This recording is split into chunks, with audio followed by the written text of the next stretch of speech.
Luego de esa preparación, echamos los pescados.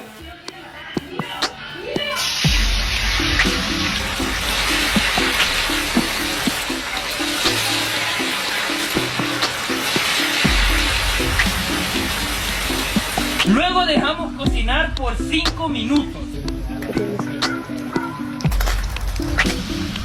Y lo comemos.